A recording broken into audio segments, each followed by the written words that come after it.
You want to know what really pisses me the fuck off, people? I'm going to tell you.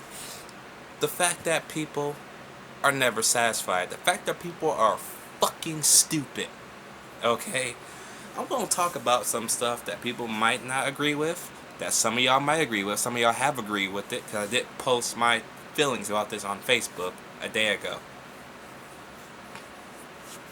And I'm going to start off with the biggest fucking elephant in the room. And that is with the remake of Robocop. I'm going to start with remakes.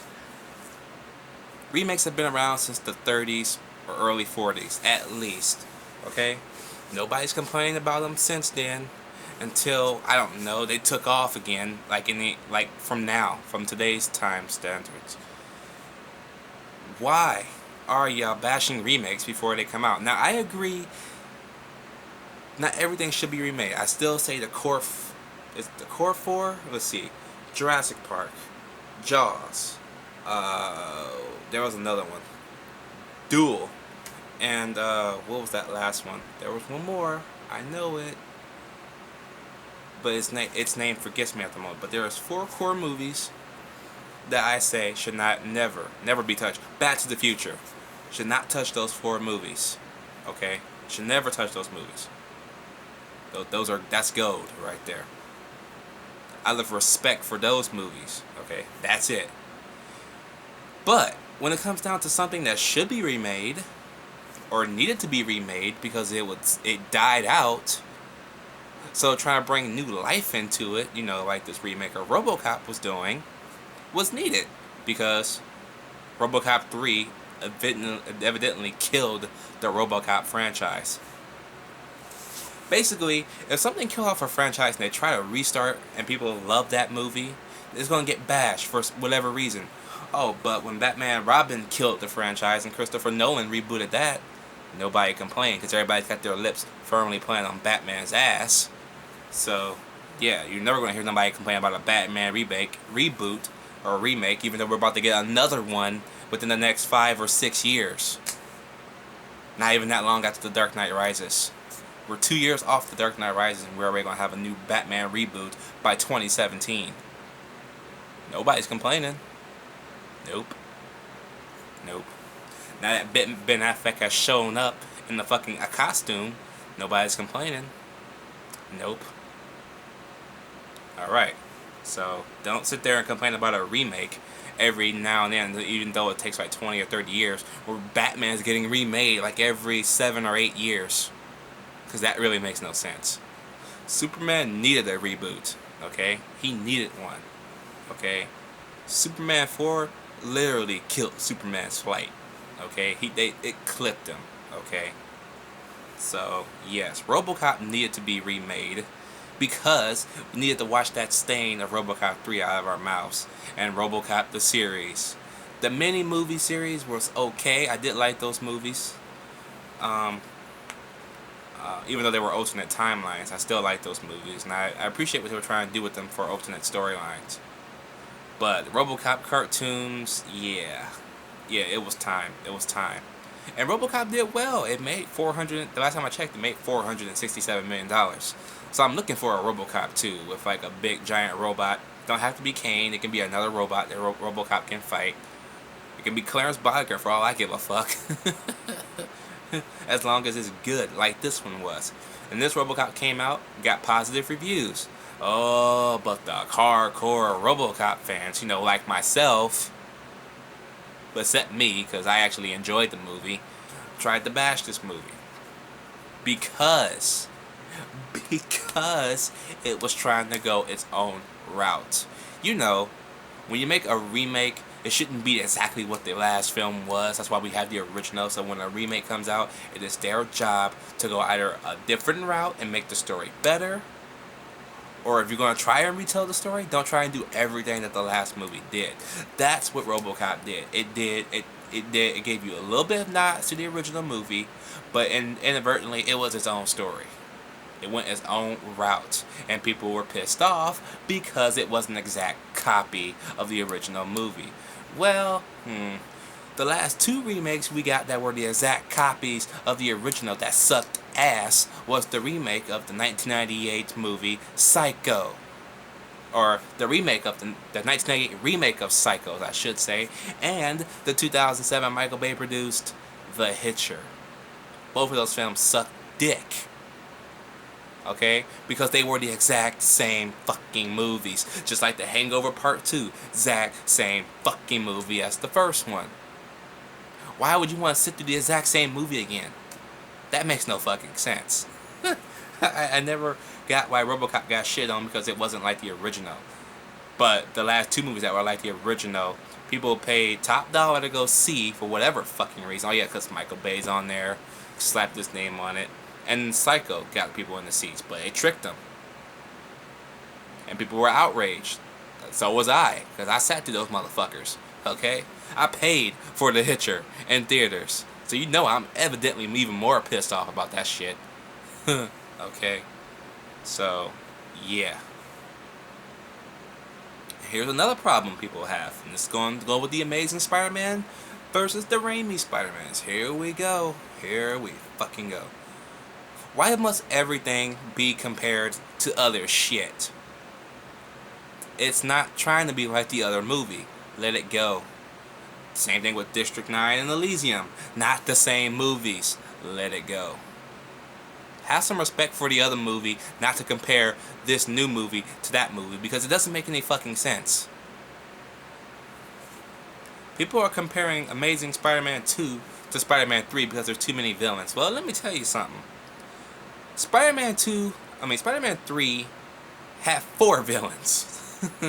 Okay? Sandman, Venom, what's that other fucking villain? Oh, New Goblin, and fucking, Sam Raimi. Amazing Spider-Man has 1 villain. Green Lantern. Electro. Green Goblin was just a side villain that set up what he needed to set up and it's gonna go through do another movie, while the Rhino was just a cameo. That's not too many villains. Another thing what people will say, oh, well, Tobey Maguire's Spider-Man is a better Spider-Man than Andrew Garfield's Spider-Man. How is that even possible? Andrew Garfield's Spider-Man is the same Spider-Man that's been on the books for like the past 60, 70 years. What are you talking about? Haven't you read Spider-Man comics? Evidently you didn't, because Andrew Garfield's Spider-Man cracks jokes. He's funny. He is the 2 main things Tobey Maguire was not. Okay? Tobey Maguire was just a movie Peter Parker. He was not the comic book Peter Parker. Andrew Garfield is the essential Peter Parker from the comic books, and he's a fan of Spider-Man. So when he's in that suit, cracking those jokes, doing all that crazy shit, that is because it is in the books. And if you picked up the fucking books and read, you would know this shit. That's how you know you don't read the fucking comics, because you're saying shit like that. Thumbs down for you, because you're a fucking idiot. For not reading the source material and respecting what this new Spider-Man is doing that the last Spider-Man didn't do. You know, was take homage from the source material. The only movie that ever went and took homage from the source material was Spider-Man 2, which granted is the only good movie in that trilogy. Spider-Man 1 was okay, Spider-Man 3 was alright, but Spider-Man 2 was the standout in that whole trilogy. Okay? And these first 2 Spider-Man movies did what the whole other 3 movies didn't do. Establish a great relationship, and only had 1 movie where they got an on and off again relationship. It took Spider-Man 3 fucking movies. Each movie, oh I love you, oh I hate you, I'm gonna slap you up, or I'm gonna fucking bitch slap you, or I'm gonna go marry this other dude even though I only met him like 3 seconds like every other fucking woman on this planet does. And oh, Spider-Man 3, oh I got the costume on, the evil costume on, so now I'm gonna hate you. Now I'm gonna go fuck with this other chick even though she should have been dead in the first fucking movie. Oh but wait, you were in the first fucking movie instead, so yeah. Where in this one, this new series, they got the romance in the first movie. The father, before the father dies, he tells him to stay away from his daughter, which triggers over to this movie. He's having trouble getting them out of his head. So that triggers an off and on again relationship. This is the only movie they actually had an off and on again relationship. Where the other one took 3 movies. Okay? I don't get what people are complaining about. I really don't. Everybody's comparing Electro now to fucking Dr. Manhattan. Why? In the Ultimate comic books, Electro is blue. That makes no fucking sense. It's always comparing to something else, even though it's in comic book form. They just haven't picked up to read the books. Rhino's in a mechanical suit in the fucking Ultimate comic books. Hell, in the Spider-Man 2, the video game to the now 10-year-old Spider-Man 2, guess what? Rhino was in a mechanical suit. So yeah, don't sit there and say, oh, he's a robot. That doesn't make any lick of sense. It's in the fucking books. Read your source material. Another thing that bothers me is people oftenly complaining about Man of Steel having way too much action, or Amazing Spider-Man 2 not having enough action. What? Okay, so you complain Man of Steel had too much action in it, which granted it didn't have enough action in it to my standards. But you're saying Amazing Spider-Man 2 didn't have enough action because it had more of a story to tell. Which is it, people? Man of Steel gave you both a story and action. And you were still displeased? Why? Because it wasn't Batman? Huh? Think about it. Think about it. If Batman was that same level as Man of Steel, would anybody complain? No. Why? Because everybody's got their hands firmly up Batman's ass like a fucking puppet. It's fucking sad. So, don't sit there and say Man of Steel sucked because it gave you what you actually wanted in a Superman movie. You know, Superman kicking ass, actually punching shit. Even though I love Superman Returns, Superman didn't punch a goddamn thing in that movie. And we still complain. I don't get that. I don't fucking get that shit. And Amazing Spider-Man not having enough action because they actually move the action aside for a story. Oh gee, that's fucking weird. Just like everybody complained about Pacific Rim. It wasn't enough robot fighting. I'm sorry if the fucking story had to matter more than the fucking action itself. You know? That's not what we go to the movies for. We go to the movies for fucking action all through the fucking movie and no subplots. Oh gee, I know a movie we got for that. It's called the Transformers movies. How do you say Man of Steel have too much action? Revenge of the Fallen was so much fucking action, I actually got a headache. Because it was so fucking loud for 2 hours and fucking 40-something minutes. Okay? At least Man of Steel's action wasn't that loud. Okay? All you didn't hear like fucking robots all the fucking time. Okay? Don't sit there and say Man of Steel had too much action, but Revenge of the Fallen's okay. Revenge of the Fallen is the most stupidest movie ever made. Not to mention Devastator appears twice, and the first movie and the second movie is 2 different characters. If you haven't paid attention, Devastator was a tank in the first movie, which didn't make no sense. That should have been Brawl. And then he returns again as the giant robot climbing the fucking pyramid with robot testicles. What the fuck, Michael Bay? Why you put the same character in 2 different movies as 2 different characters, but with the same fucking name? That makes no fucking sense. The more I think about it, the more my head fucking hurts. You know what I mean? It's some stupid shit like that that fucking annoys the hell out of me. You know? Now with this new Godzilla remake, lots of positive reviews. I reviewed this movie last Friday night after I'd seen it from the screening. Loved every minute of it. Here's what I'm hearing. Not enough Godzilla. Oh gee, I'm sorry if the fucking story has to take place and it takes Godzilla at least 45 to 50 minutes to come in the fucking movie, spoiler alert. Oh, but when he comes in, your theater as well as mine did, roared in the fucking cheers. I'm pretty sure they did when he fucking comes out of the little smoke and like, are you fucking kidding me? Not enough Godzilla? There's never been enough Godzilla in any Godzilla movie. Not to mention, oh, there's not enough human element. Oh, gee. Well, the last Godzilla film we had enough human element in, we ended up with Godzilla in 1998. Yeah, y'all remember that one? It was so much human element for 2 hours and 18 minutes, we didn't even give a shit because they were all written so fucking stupidly cartoonish and they were all Simpsons rejects for fuck's sake that we didn't even give a fuck about any of those motherfuckers. So don't sit there and say there's not enough element of any of the other things when there's never been that much any of element in any of the fucking films in the first fucking place. It takes Godzilla in the original film a little bit to come into fucking play. Okay? By the time Godzilla gets ready to destroy Tokyo, it's about almost an hour into the fucking film. So don't sit there and say, oh, it wasn't enough Godzilla attacking stuff. Oh, and it wasn't enough human elements. People. I'm just gonna say this.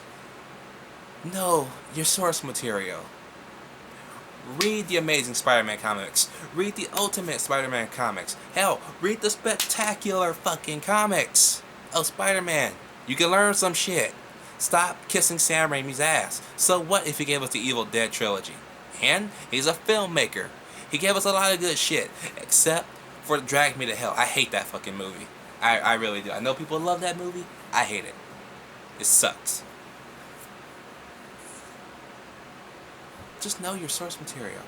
Watch Gojira, the original, not that Godzilla King of the Monsters bullshit. I'm talking about the original 1954, not 1956, Godzilla Gojira movie. Fuck that noise. His name is Gojira, god damn it. Okay? Shit. Because I'm a fan of Godzilla. I'm a fan of Spider-Man. I'm a fan of Superman. And I'm a fan of Batman. Okay? I'm not afraid to say when Batman's had an up and down rocky road, okay? Look at Batman and Robin. The Dark Knight Rises had a little bit of up and downs.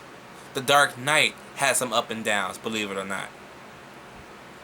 Stop kissing ass, people. Because you see somebody else praising the movie, doesn't mean you have to praise it the same fucking level. Okay? Because somebody else hates the movie, doesn't mean you have to fucking hate the movie. You know what I mean? Go in with each movie, each remake, each reboot, reimagining, comic book, superhero. I don't give a fuck. Go in with your open minds. Do not watch any reviews until you go see the movie yourself. Unless you know the movie's going to be shitty. Then you watch a review. Okay? You don't need to watch no reviews of Godzilla. It's fucking Godzilla.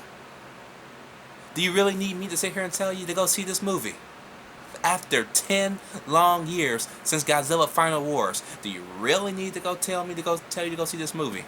Fuck no. Get your ass off your couch and go see this goddamn thing. That's all I gotta say. I already know that half of y'all are gonna agree with me, and I want to hear from the ones that disagree. Don't sit there and assault my intelligence. Talk to me like a fucking human being. Okay? I'm smarter than that.